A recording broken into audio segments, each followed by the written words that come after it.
Hello and welcome to my Carolina homestead. My name is Michelle and today I'm going to be making dandelion and purple dead nettle salve. This salve is going to be used for inflammation, arthritis, and joint pain. This is purple dead nettle. This is part of the mint family. It's abundant in the spring and can be found almost anywhere. It has a square stem and opposite leaves with rounded and pointed teeth. These are dandelions. You can find these also in just about anybody's backyard. So come along with me and let's get started. After you have foraged your herbs and washed them, I put mine in the salad spinner to get them nice and dry. Then I put them in the dehydrator and I put that on the lowest setting at 95 degrees and dry those until they're completely dry. That's the purple dead nettle there. Ignore the clover, we'll not be using that for this particular salve. But once you've almost dehydrated all the way your herbs, then you're ready to move forward. So here I have the purple dead nettle. It's not 100% dehydrated. It's just been dried so that there's no water left on the plants, on the flowers. Because I'm going to be infusing these herbs in the oil, I don't want any water in there. So there I have the dandelions and then my mason jar and a good quality olive oil. You can use any carrier oil of your choice for the infusion. Almond oil is a good choice, but today I've chosen to use olive oil. So what I like to do is I like to take my herbs and chop them up so that I have a lot of surface area of the plant exposed to the oil. This allows for better infusion and it extracts more of the plant's goodness and medicinal properties into the oil if you've chopped it up. So once you chop these up, you're going to put these into the jar. You can fill the jar halfway. I think I fill this 3/4 of the way full with equal parts of purple dead nettle and dandelions. As you can see, I have the whole plant, the flowers, the stems, and the roots, and of course the leaves. So the more of the plant that you put in there and the more of the surface area that you expose, the more of an extraction you're going to get.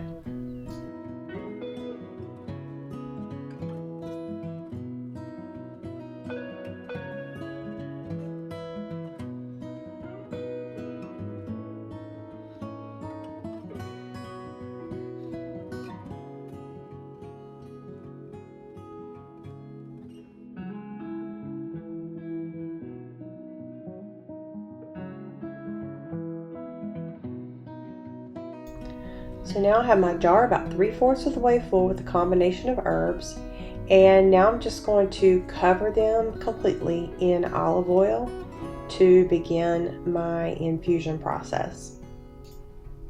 I have a medium stock pot on medium-low heat with 1.5 inches of water, and what I'm going to do is I'm going to simmer the oil and the herbs using a double boiler method.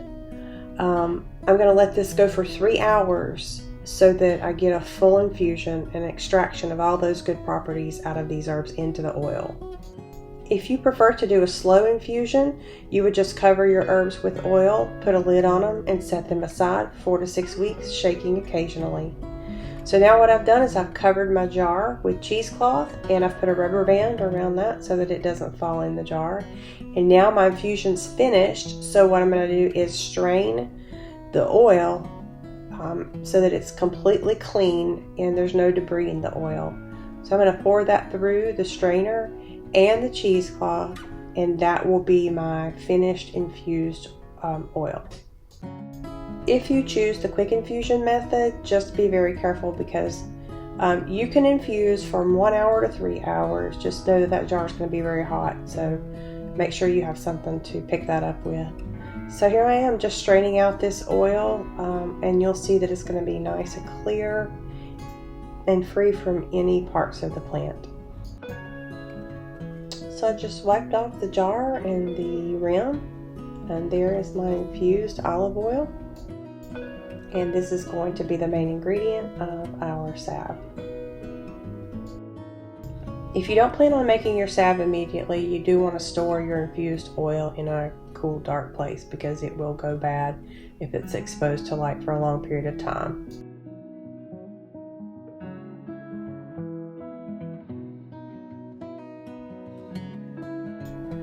So I have all my ingredients, and it's time to make the salve. Here's our infused oil with dandelion and purple dead nettle.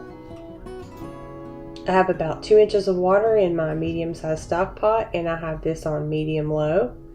And I'm going to let this come up to temperature because I'm going to use this for the double boiler method as well, to melt and combine our ingredients together. The reason I've chosen dandelion and purple dead nettle to infuse in the oil to make the base of the salve is because dandelion fights inflammation and arthritis. It contains antioxidants, phytonutrients, and essential fatty acids that reduce inflammation. So that's super important. And purple dead nettle is anti-inflammatory, antifungal, antibacterial. It can even help stop bleeding in the skin. It inhibits the release of prostaglandins, which play a role in inflammatory conditions, especially chronic ones. So combining these together is just an overall great natural remedy for arthritis, joint pain and discomfort, and it's natural. For the actual recipe, I'm going to use 1 cup of the infused dandelion and purple dead nettle oil, and I'm going to pour this into a 1-quart mason jar, and I'm going to use the double boiler method. Now I'm going to add 3 tablespoons of beeswax pellets. This is white beeswax. Now I'm going to add 2 tablespoons of refined shea butter. This goes a very long way, so you do not want to add more than 2 tablespoons because it will tend to make your salve greasy, and you don't want that.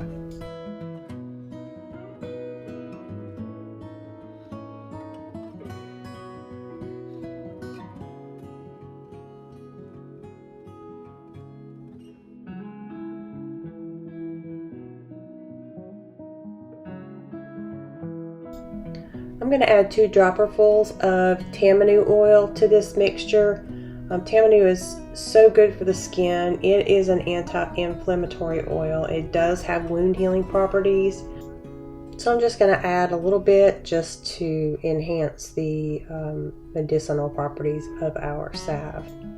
Now I'm going to add our essential oils. I have clary sage, lavender, and tea tree oil. You can use the essential oils of your choice.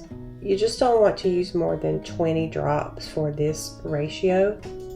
You also want to use a grade A or a clinical grade, since you're using this as a medication and it will be absorbed by the skin. Once all your ingredients are combined, give them a little shake and then stick that in your pot to simmer until all of your ingredients have melted and combined together. This doesn't take very long. You do want to keep this on low to low medium heat so that you don't scorch your ingredients. Now I'm just getting my 2-ounce tins prepared and set up. They have been thoroughly washed and completely dry. You don't want any water in your tins before you fill them with your salve. So I'm just stirring the ingredients together as they melt. The shea butter does take a good bit longer, so you do want to stir periodically as this begins to melt. Everything's nice and melted and combined, and you can see that everything is nice and clear. That's what you're looking for. And so now I'm just going to pour this salve into these tins so that they can cool and set up overnight. This was a very easy and satisfying project to complete. Being able to recognize the things in nature that our Creator has provided for us as a medicine, and to be able to take those and turn them into medicine for my family, that's just such a satisfying thing. If this is something that you may consider doing, homemade salves last around 1 year as long as they are kept covered with no exposure to air or light and kept in a cool environment. So you can make these in any size container that you choose. I'm getting ready to make another batch in this size container. This is an 8-ounce jar, and then I have 2 1-ounce tins that I'm going to give out to friends. Because I am using this 8-ounce glass jar to put the salve in, I will have to keep this jar in a closed cabinet so that it's not exposed to light. The salve can set up fairly quickly depending on the temperature of your house, but it's best to let it set up overnight before using it.